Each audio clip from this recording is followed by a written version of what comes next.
अस्सलाम वालेकुम। PFM system के ज़रिए वेंडर को यूनिफॉर्म की रकम ट्रांसफ़र करना और इस ट्रांजैक्शन को चेकर यानी एसएमसी अध्यक्ष कैसे अप्रूव करेगा, ये दोनों प्रोसेस इस वीडियो में हम सीखेंगे। वेंडर के अकाउंट में यूनिफॉर्म की रकम ट्रांसफ़र करने के लिए आपके पास एक लिस्ट तैयार रखिए।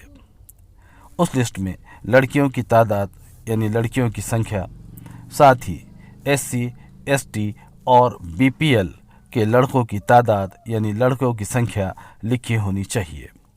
तो चलिए यूनिफॉर्म की रकम ट्रांसफ़र करने का तरीक़ा सीख लेते हैं।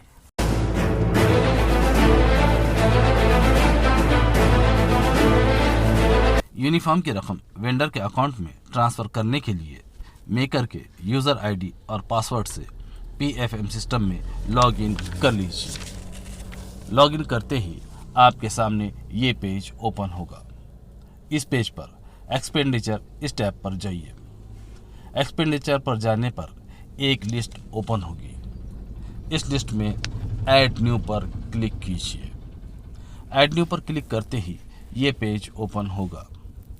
इसमें सबसे पहले यहाँ स्कीम सेलेक्ट करना होगी। हमारे लिए जो स्कीम लागू है वो है MH394। इस लिस्ट में से वो स्कीम सेलेक्ट कर लीजिए। स्कीम सेलेक्ट करते ही यहाँ आपका बैंक अकाउंट नंबर ऑटोमेटिक आ जाएगा। इसके नीचे लिखा है एक्सपेंडिचर डन फॉर। इस टेक्स्ट बॉक्स पर क्लिक करते ही यहाँ दो ऑप्शन ओपन होंगे। इसमें से वेंडर ये ऑप्शन सेलेक्ट कर लीजिए।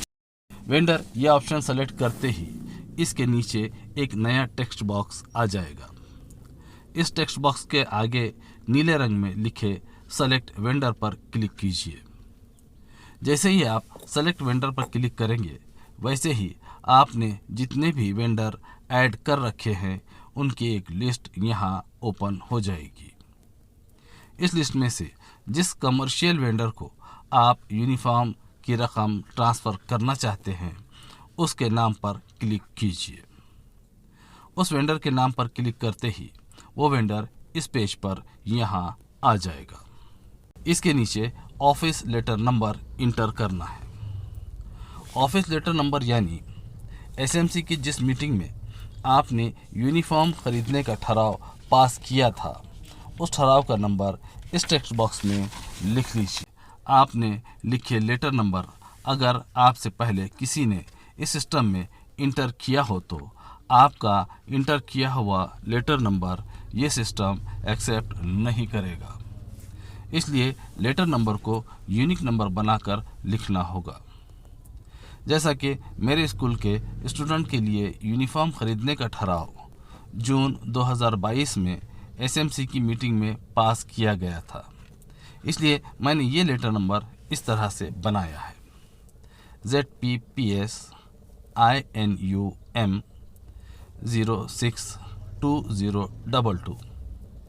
इसमें IN यानी इंदिरा नगर जो कि मेरे स्कूल का नाम है, U यानी उर्दू, M यानी माजलगांव और ठराव जून 2022 में पास किया गया था, इसलिए 062022 लिखा है। इसके नीचे लिखा है office order letter attachment if any. यहाँ आपको ठराव अपलोड करना है, लेकिन ये ऑप्शनल है, यानी ठराव अपलोड नहीं करेंगे तब भी कोई फ़र्क नहीं पड़ेगा। लेकिन यहाँ ऊपर ठराव नंबर लिखना ज़रूरी है। यहाँ लिखा है सैंक्शन डेट। जिस दिन यूनिफॉर्म खरीदी का ठराव मंजूर किया गया था वो डेट इस कैलेंडर में से सेलेक्ट कर लीजिए। यहाँ ट्रांजैक्शन डेट ऑटोमेटिक आ जाएगी। यहाँ टोटल अवेलेबल अमाउंट यानी आपके अकाउंट में आज जितनी भी रकम अवेलेबल है वो रकम यहाँ नज़र आएगी। इसके नीचे यहाँ लिखा है टोटल अमाउंट। इस बॉक्स में यूनिफॉर्म की टोटल रकम यानी जितनी रकम हमें वेंडर के अकाउंट में ट्रांसफ़र करनी है वो रकम यहाँ इंटर कर लीजिए। यहाँ इसके नीचे आपने इंटर की हुई रकम वर्ड्स में लिखी दिखाई देगी। इसके नीचे यहाँ लिखा है नरेशन। इस बॉक्स में स्टूडेंट्स यूनिफॉर्म 2022-23 लिख लीजिए। यहाँ लिखा है वाउचर नंबर, ये इंटर करने की ज़रूरत नहीं है। अब यहाँ देखिए, यहाँ लिखा है सेलेक्ट कंपोनेंट। आपने ये जो यूनिफॉर्म लाभार्थी की लिस्ट बनाई थी वो यहाँ काम आएगी। चलिए अब इस टेक्स्ट बॉक्स के नीचे नीले रंग में लिखे सेलेक्ट कंपोनेंट पर क्लिक कीजिए। यहाँ क्लिक करते ही आपके सामने ये लिस्ट ओपन हो जाएगी। इस लिस्ट में से 2 नंबर लिखा RTE एंटाइटलमेंट से पहले जो प्लस का निशान है उस पर क्लिक कीजिए। प्लस के निशान पर क्लिक करते ही कुछ और नए कंपोनेंट ओपन हो जाएंगे। इसमें यहाँ पहला कंपोनेंट है फ्री यूनिफॉर्म। यहाँ प्लस के निशान पर क्लिक कीजिए। यहाँ यूनिफॉर्म नाम का एक और कंपोनेंट ओपन होगा। यहाँ भी प्लस के निशान पर क्लिक कीजिए। इस पर क्लिक करने पर कंपोनेंट की एक लिस्ट ओपन होगी। इसमें पहला कंपोनेंट है ऑल गर्ल्स, उसके नीचे है ST बॉयज़, SC बॉयज़ और BPL बॉयज़। स्कूल के सभी लड़कियों को फ्री यूनिफॉर्म दिया जाता है, इसलिए पहले ऑल गर्ल्स सेलेक्ट कर लीजिए। ऑल गर्ल्स सेलेक्ट करते ही यहाँ उस कंपोनेंट का नंबर आ जाएगा। यहाँ रेवेन्यू पर क्लिक कीजिए। इसके बाद अमाउंट, इस बॉक्स में आप लड़कियों के लिए जितने भी यूनिफॉर्म खरीद रहे हैं उनकी कुल कीमत इंटर कर लीजिए। अमाउंट लिखते ही यहाँ परसेंटेज ऑटोमेटिक आ जाएगा। अब ऐड इस बटन पर क्लिक कीजिए। ऐड बटन पर क्लिक करते ही यहाँ ऑल गर्ल्स ऐड हो जाएंगे। लड़कियों के बाद कैटेगरी वाइज हमें लड़के भी ऐड करना है, इसलिए सेलेक्ट कंपोनेंट पर दोबारा क्लिक कीजिए। ऑल गर्ल्स ये कंपोनेंट सेलेक्ट करने के लिए जो प्रोसेस की थी वही प्रोसेस दोहराइए। अब लड़कों में ST, SC और BPL इन कैटेगरीज में से जिस कैटेगरी के लड़के आपके स्कूल में है वो कैटेगरी एक के बाद एक सेलेक्ट कीजिए और प्रोसेस कंप्लीट कीजिए। मेरे स्कूल में सिर्फ BPL इस कैटेगरी के लड़के हैं, इसलिए BPL इस कैटेगरी को सेलेक्ट किया है। यहाँ BPL लड़कों के यूनिफॉर्म की टोटल कीमत इंटर कर लीजिए। रकम इंटर करने के बाद ऐड इस बटन पर क्लिक कीजिए। ऐड इस बटन पर क्लिक करते ही यहाँ BPL के लड़के भी ऐड हो चुके हैं। यहाँ ये बात जहन में रखिए कि हर कैटेगरी के लड़कों को ऐड करने के लिए यहाँ वही प्रोसेस दोहरानी होगी जो प्रोसेस हमने ऑल गर्ल्स और BPL लड़के ऐड करने के लिए की है। चलिए यहाँ देखिए, यहाँ लिखा है टोटल अमाउंट और उसके आगे रकम लिखी हुई है। आपने यहाँ जो अमाउंट इंटर की थी ये वही अमाउंट है। अब इस अमाउंट में से कंपोनेंट के लिए आपने कितनी अमाउंट खर्च की है वो अमाउंट यहाँ लिखी है। अमाउंट खर्च करने के बाद आपके पास कितनी रकम बाकी बची है वो यहाँ लिखा है। यहाँ नीचे 3 बटन नज़र आ रहे हैं, सेव, रीसेट और बैक। अब सेव पर क्लिक कर लीजिए। सेव पर क्लिक करते ही एक वाउचर नंबर जनरेट होगा। ये नंबर आपके पास नोट कर रख लीजिए और यहाँ ओके पर क्लिक कीजिए। ओके पर क्लिक करते ही यहाँ 2 नए बटन यस और नो आ जाएंगे। साथ ही आपकी एक्सपेंडिचर डिटेल सक्सेसफुली सेव हो चुकी है, ये लाल रंग में मैसेज आ जाएगा। अब यस पर क्लिक कीजिए। यस पर क्लिक करते ही ये पेज ओपन होगा। इस पेज पर आपके ट्रांजैक्शन की पूरी डिटेल आ जाएगी। इस डिटेल को बारीकी से पढ़ लीजिए। चलिए अब इस पेज के निचली तरफ देखिए, यहाँ लिखा है इंस्ट्रूमेंट टाइप, इस पर क्लिक कीजिए। यहाँ ये ड्रॉप डाउन लिस्ट ओपन होगी। इसमें से e payment using print advice select कर लीजिए। अब ऐड पर क्लिक कीजिए। ऐड पर क्लिक करते ही इस पेज पर ये मालूमात ऐड हो जाएगी। यहाँ देखिए, यहाँ लिखा है नरेशन फॉर पासबुक।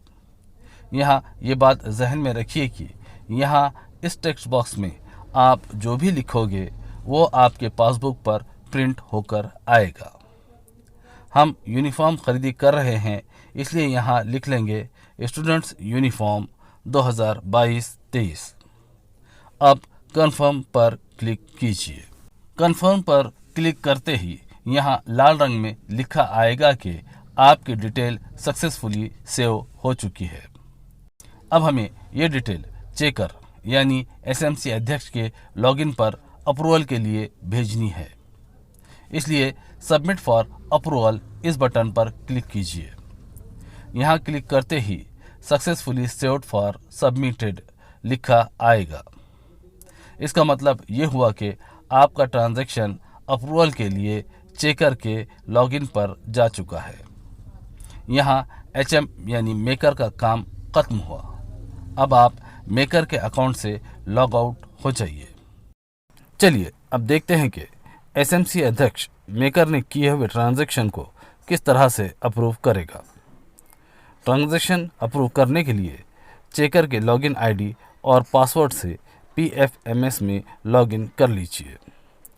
लॉगिन करने पर ये पेज ओपन होगा। यहाँ एसएमसी अध्यक्ष का नाम लिखा नज़र आएगा। इस पेज के लेफ्ट साइड की इस लिस्ट के एक्सपेंडिचर इस टैब पर जाइए। यहाँ एक लिस्ट ओपन होगी। इस लिस्ट के दूसरे ऑप्शन अप्रूव पर क्लिक कीजिए। अप्रूव पर क्लिक करने पर आपके सामने ये पेज ओपन होगा। इस पेज पर पहले यहाँ स्कीम सेलेक्ट कर लीजिए। स्कीम सेलेक्ट करते ही यहाँ आपका बैंक अकाउंट नंबर ऑटोमेटिक आ जाएगा।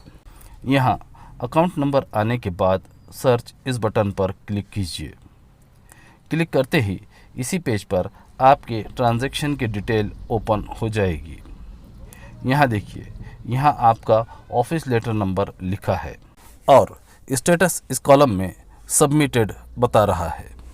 अब इस ऑफिस लेटर नंबर पर क्लिक कीजिए। क्लिक करते ही आपके ट्रांजैक्शन की पूरी डिटेल ओपन हो जाएगी। इस डिटेल को बारीकी से चेक कर लीजिए।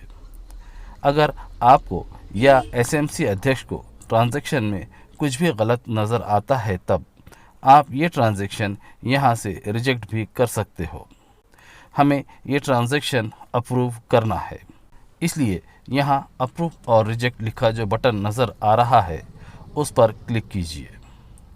क्लिक करते ही ये पेज ओपन होगा। यहाँ लिखा है अप्रूव, रिजेक्ट और कैंसल। हमें ये ट्रांजैक्शन अप्रूव करना है, इसलिए इस पेज पर यहाँ अप्रूव लिख लेंगे। अब अप्रूव इस बटन पर क्लिक कीजिए। क्लिक करते ही ये पेज ओपन होगा। यहाँ लिखा है सक्सेसफुली सेव्ड फॉर अप्रूवल और उसके नीचे एक्सपायरी डेट लिखी है। ये एक्सपायरी डेट हमारे इसी ट्रांजैक्शन की है जो अभी हम कंप्लीट कर रहे हैं। यहाँ प्रिंट पेमेंट एडवाइस लिखा है। यहाँ से PPA की प्रिंट लेकर उस पर एसएमसी अध्यक्ष और सचिव की साइन लेकर एक्सपायरी डेट से पहले महाराष्ट्र बैंक में जमा कराना ज़रूरी है। अगर 10 दिन के अंदर ये PPA बैंक में जमा नहीं किया तब ये ट्रांजैक्शन रिजेक्ट हो जाएगा। तो चलिए PPA की प्रिंट लेते हैं। इस बटन पर क्लिक कीजिए। इस बटन पर क्लिक करते ही आपको स्क्रीन पर ये मैसेज नज़र आएगा। इसको पढ़ लीजिए और ओके पर क्लिक कीजिए। ओके पर क्लिक करते ही आपके स्क्रीन पर इस तरह का PPA नज़र आएगा। इसकी प्रिंट ले लीजिए। प्रिंट निकालने के बाद यहाँ आपके स्कूल का स्टैम्प लगाइए। यहाँ एसएमसी अध्यक्ष की साइन लीजिए। यहाँ अध्यक्ष का नाम लिखिए। यहाँ डेजिग्नेशन के सामने अध्यक्ष लिखिए। यहाँ मोबाइल नंबर लिखिए। इसी तरह से राइट साइड में यहाँ सचिव की साइन, यहाँ नाम, यहाँ डेजिग्नेशन के आगे सचिव लिखिए। यहाँ मोबाइल नंबर लिख लीजिए। अब आखिर में इसी पीपीए पर यहाँ एसएमसी अध्यक्ष और सचिव का स्टैंप लगाइए और दोनों की साइन लीजिए और ये पीपीए 10 दिन के अंदर महाराष्ट्र बैंक में जमा कर दीजिए। अगर आपको ये वीडियो पसंद आया हो तो इस वीडियो को लाइक और शेयर कीजिए। साथ ही MK एजुकेशन इस चैनल को ज़रूर सब्सक्राइब भी कीजिए। तो मिलते हैं अगले वीडियो में, तब तक के लिए अल्लाह हाफिज़।